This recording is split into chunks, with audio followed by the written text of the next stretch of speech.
नमस्कार, मी ज्योतिष योगेश प्रभाकर वनगे, श्रीरात्र ज्योतिष कार्यालयातून आज आपल्याशी संवाद साधत आहे. आज आपण भोगी या दिवसाची माहिती घेऊया की भोगी म्हणजे नक्की काय. तर सुरुवात करूया भोगी या दिनाचं महत्त्व किंवा अर्थ म्हणजे काय. भोगी हा दिवस मकर संक्रांतीचा आदला दिवस म्हणून आपण साजरा करतो. तर हा दिवस म्हणजे काय, तर जुने नकारात्मक वाईट विचार, वाईट सवयी, अनुपयोगी वस्तू या सोडून देण्याचा प्रतीक आहे.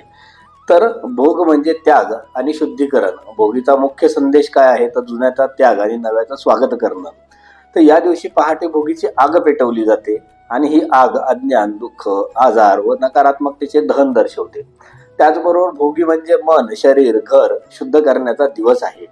तर भोगीचे वैदिक आणि ज्योतिषीय महत्व काय आहे, जर याचा विचार केला तर वैदिक दृष्टिकोनातून भोगी हा सूर्याच्या उत्तरायणाचा प्रवासाचा आधीचा शेवटचा दिवस आहे. आणि ज्योतिषशास्त्रीय दृष्टिकोनातून विचार केला तर या दिवशी सूर्य धनु राशीच्या अंतिम अंशात असतो. तर नवीन ऊर्जा ग्रहण करण्यासाठीची मानसिक तयारी या दिवशी केली जाते.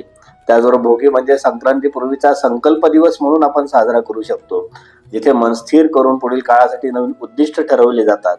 या दिवशी केलेला त्याग पुढील वर्षात शुभ फल देतो प्रत्येक व्यक्तीला, असे मानले जाते.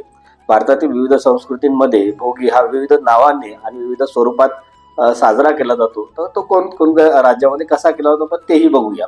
तर महाराष्ट्राचा जर विचार केला तर भोगीच्या दिवशी भोगीची आग म्हणजे घराची साफसफाई, गुळ तिळाचे पदार्थ केले जातात.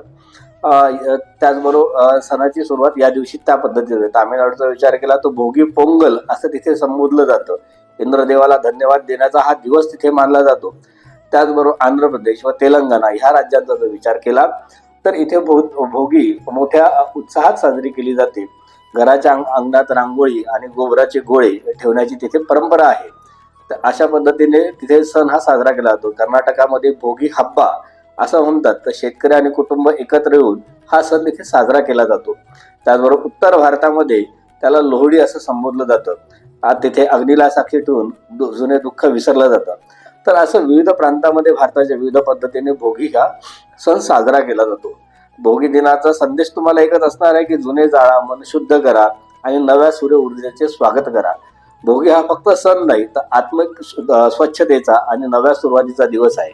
तर उद्या म्हणजे आजचा जो सण आहे भोगी हा तुम्ही अशा पद्धतीने साजरा करा. उद्या परवा येणारी जी संक्रांत आहे त्याच्या दृष्टीने नवीन संकल्पाची सुरुवात करा. धन्यवाद. नमस्कार. श्री गुरुदेव दत्त.